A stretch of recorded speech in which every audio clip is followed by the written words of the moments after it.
If we hadn't paid the deposit, I think it's safe to say that we probably may not have gotten to the pizza business. We signed this property. We got a long lease. After we paid the deposit, Team Fat Lulus and my brother and I, we had a disagreement on the royalty. And we were like, listen, guys, we cannot pay you whatever you're asking for. They were like, okay, fine, then, goodbye. We don't really. And we were like, yeah, screw you, goodbye. But deep down, we're like, what the hell do we do now? We've just signed a lease. We paid the deposit for this place and we don't know what to do. If we hadn't paid the deposit, I think it's safe to say that we probably may not have gotten to the pizza business. So Pizza Bakery makes 80 crores a year. Tell me everything that you've cracked. I think cracking...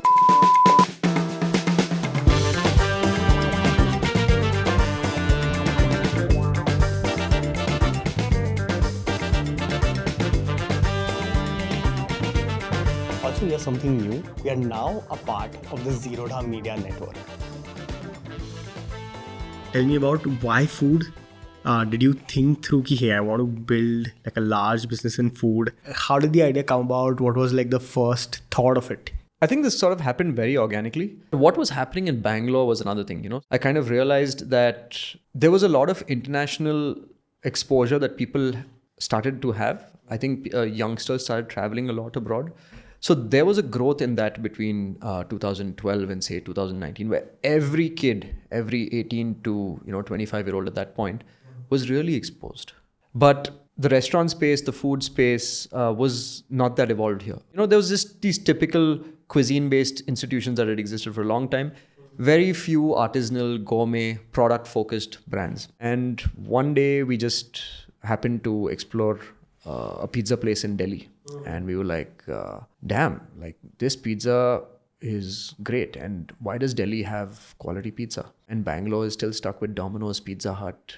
And I think there's really nobody else doing anything interesting gourmet-wise in such a huge product category. Why? There seems to be a gap in the market if Delhi's doing it. So let's ask some of our Delhi friends. So we asked some of our Delhi friends, hey, do you guys not eat Domino's and Pizza Hut? They were like, what are you saying, man? Before Domino's and Pizza Hut, we have Fat Lulus, we have Insta Pizza, we have Tossin, we have this, we have that, we have this. And my brother and I just looked at each other at that moment. And it was like this serendipitous moment where we were like, maybe there's an opportunity here. Let's meet these Fat Lulus guys and take one franchise of their thing. Because what do we know about food, right? In that Delhi trip itself, we met the owners of Fat Lulus. And we were like, hey, we think there's an opportunity for you guys in Bangalore. Why don't we open you up in Bangalore? And they were all excited. One of them flew to Bangalore. We had a meeting and we were like, oh, this would be good real estate. We feel like Indiranagar 12th Main is an upcoming destination. So I remember walking around like a dog on the street on Indiranagar 12th Main for like 3-4 weeks before a broker finally showed me our first flagship outlet, which still exists today and is still one of our top outlets on 12th Main. And we were like, this is a great location. Let's take it. Decent deal, good rent, whatever. I think it makes sense. Could you guys come over? And they came over and they were like, yeah, fantastic place. Go ahead, guys, sign the deal. And the whole time we were still on parallelly kind of negotiating what the deal was.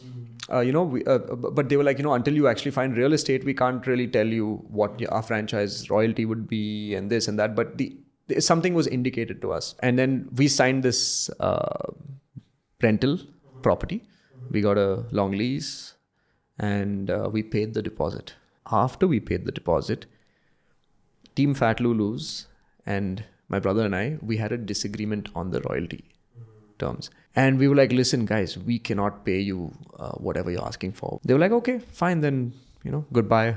We don't really. And we were like, yeah, screw you, goodbye. But we were like, deep down, we're like, what the hell do we do now? We've just signed a lease. We paid the deposit for this place and we don't know what to do. If we hadn't paid the deposit, I think it's safe to say that we probably may not have gotten to the pizza business. And also, we didn't look at it saying that, hey, we are going to be a huge brand with like 15, 16 outlets. The ambition was, let's have one place that gives us good disposable income. It was a one outlet play. If it does well, let's open one more or two more. I remember my mom saying that, you guys don't even enter the kitchen at home. How will you start a restaurant and why are you doing this? Now, sorry to break your flow, but we quickly wanted to share an update with you. The deadline to apply for the next cohort of our 4-week advanced growth strategy program is 15th March. Now, if you're new to GrowthX, this is our flagship program where you learn the 4 key pillars of growth that impact revenue in live online learning sessions.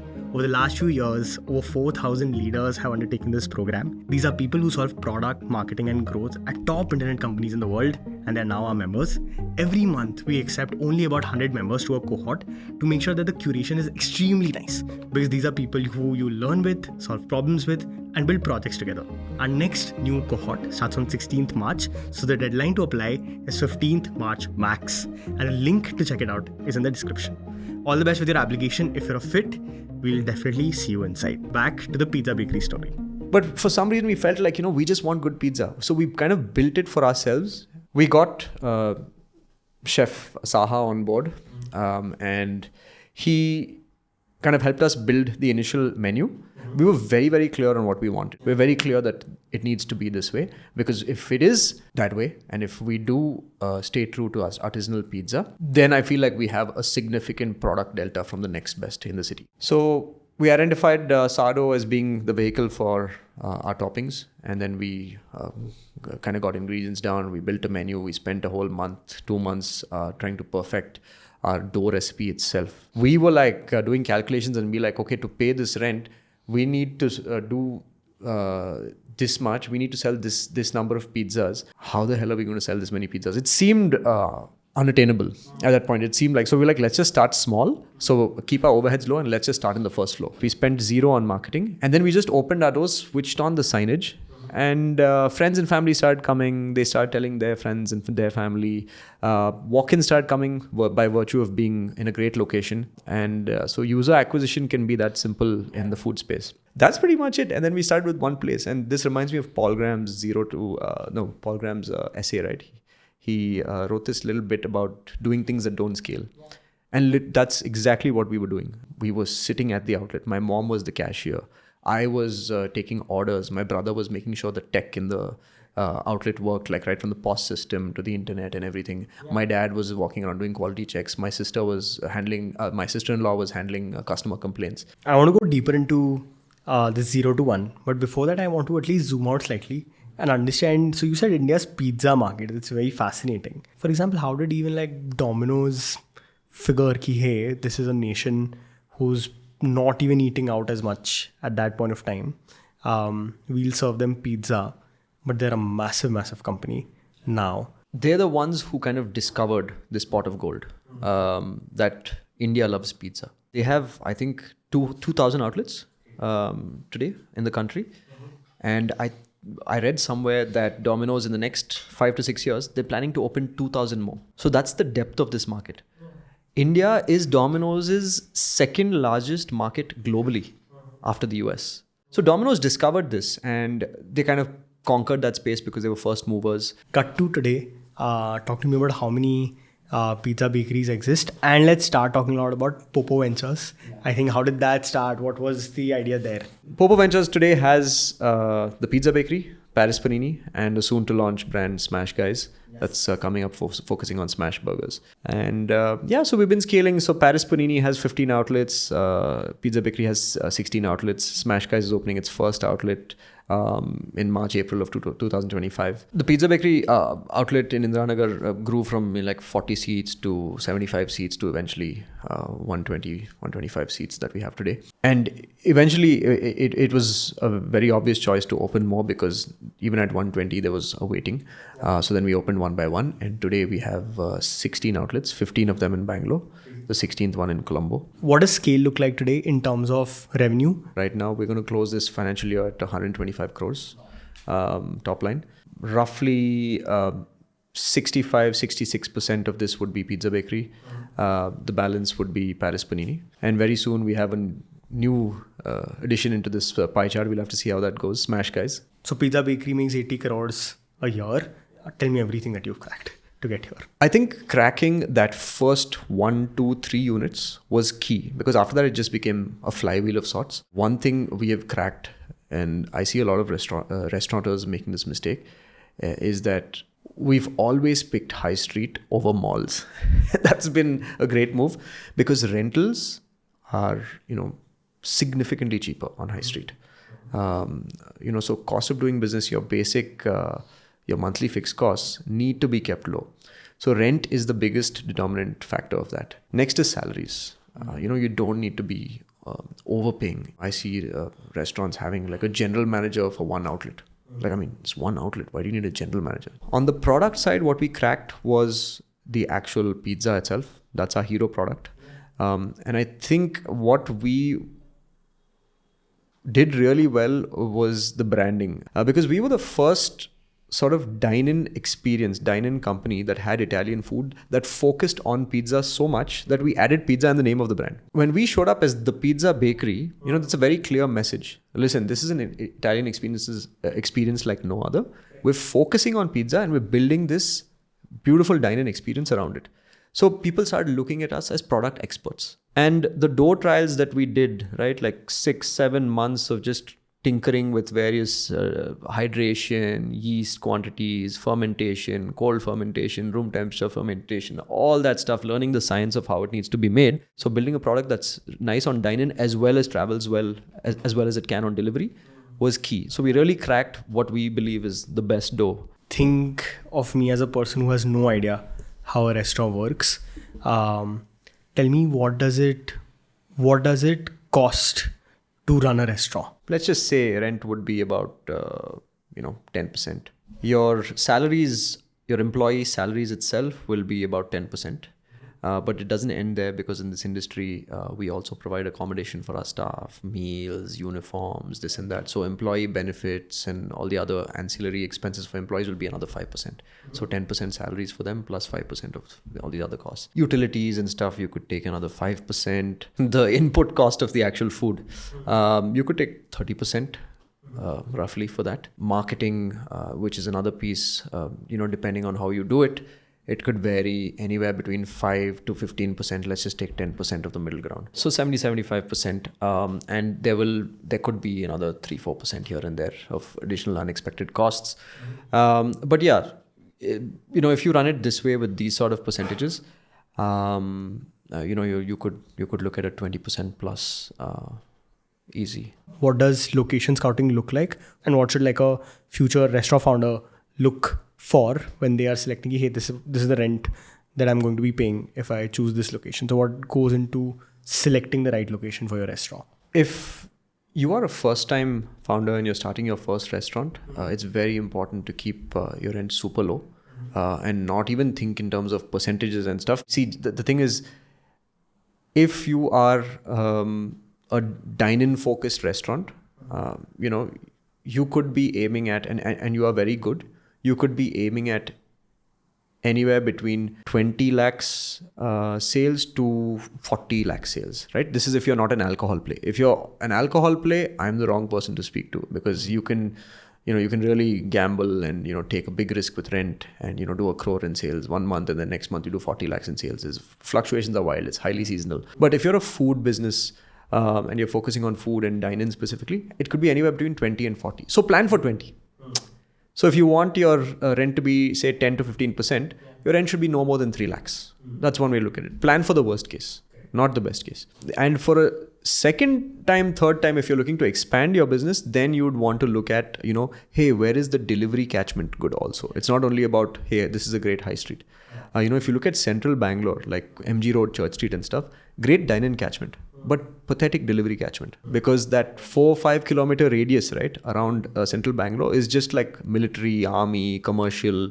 There's no one there in the evenings. There's not much residential density. So your delivery orders, Swiggy and Zomato, don't really permeate into these locations. If I'm a first-time founder, how the hell should I think through Swiggy, Zomato? Because I'm sure the margins that they charge, the percentage cuts that they have are 20-30% is what you've heard.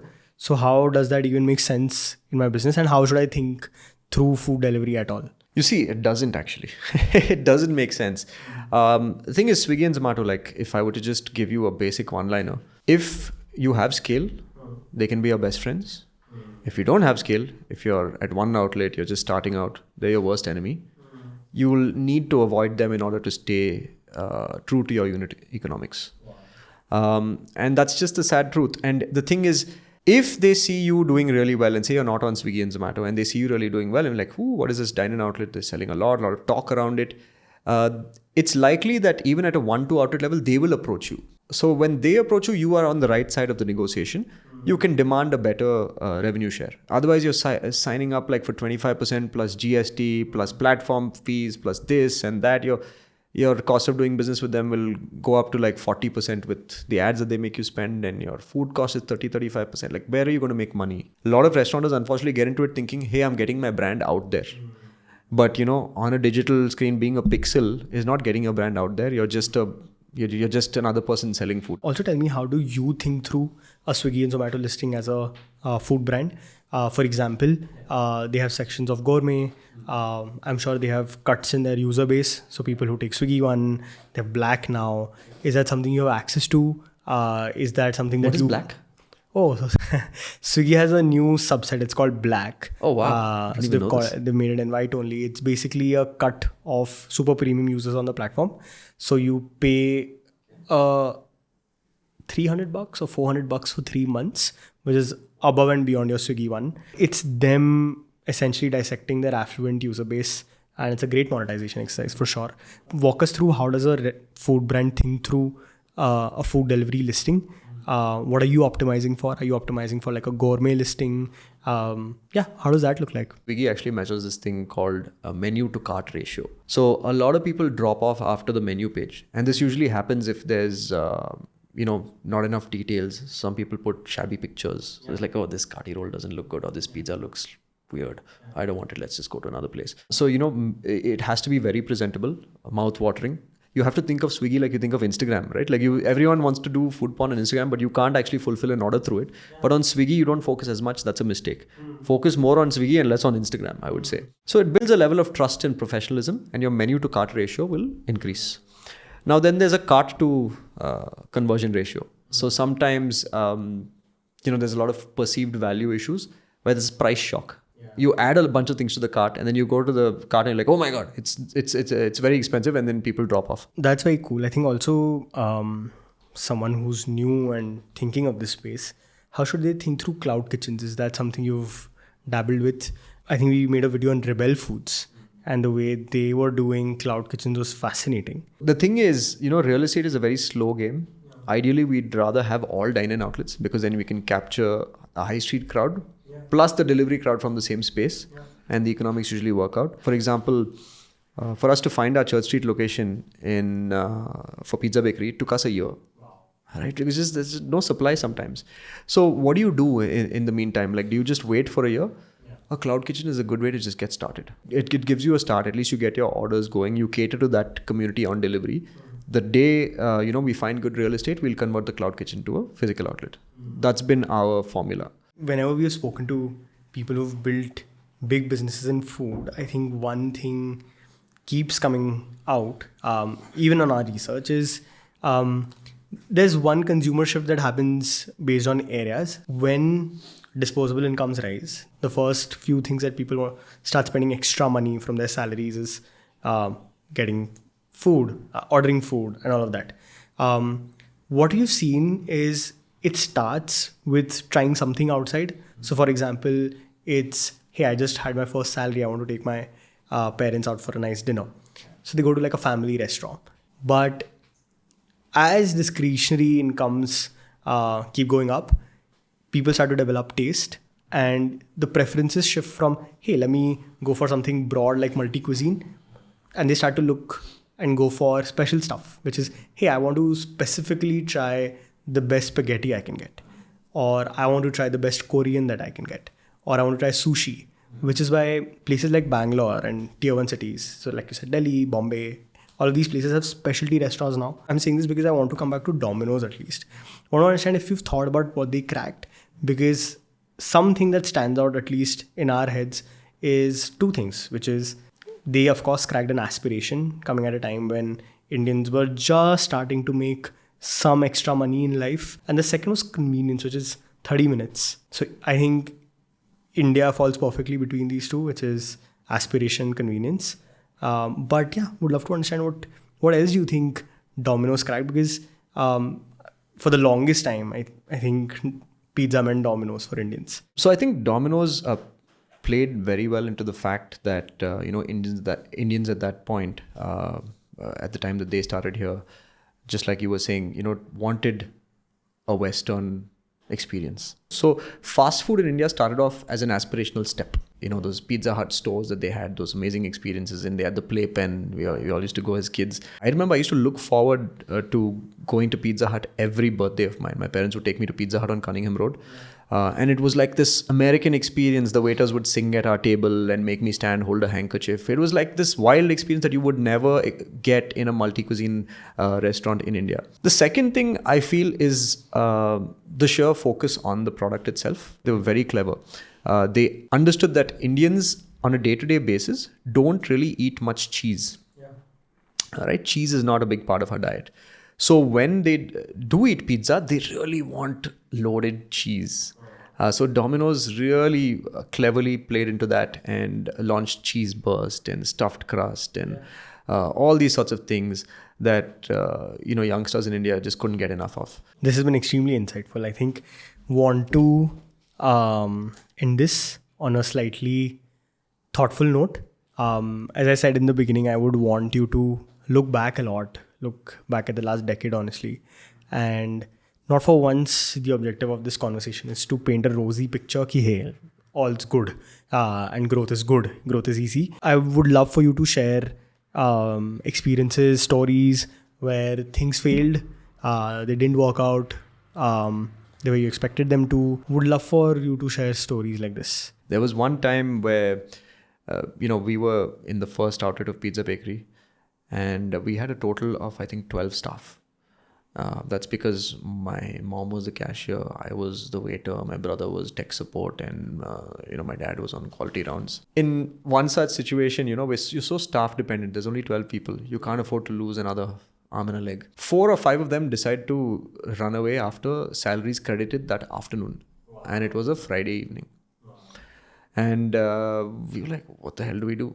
And these are chefs. Like if they were waiters, at least, okay, fine, no problem. I'll call some friends and be like, hey, can you just help me serve? Then all my friends would have pitched in. But these guys are making pizza. That's a skilled job. It's not easy to stretch that dough. Sourdough is so wet and takes a while to learn. Yeah. So at that point, we were like, what the hell are we doing in this industry? Like there's no professionalism. Staff just leave you after salary credits. And why? We were so nice to them. We were like a family, paying them whatever they asked for. There was no negotiation. There was no reason for them to leave. They just ran away. And I think the other thing that happens when you hit good numbers, at least for me personally, and this is the vulnerable side, is imposter syndrome hits you. Yeah. You begin to wonder, is like, did this all come too easy? Did I just get lucky? Yeah. How the hell did we get here? Yeah. 125 crore revenue, growing 60% CAGR. How do I really have the skill to run this ship? Do I deserve this? And then, but again, the fix to that is actually getting your head right. Hopefully we continue growing 50-60% every year and get a lot more opportunities and acquisition offers. Let's see.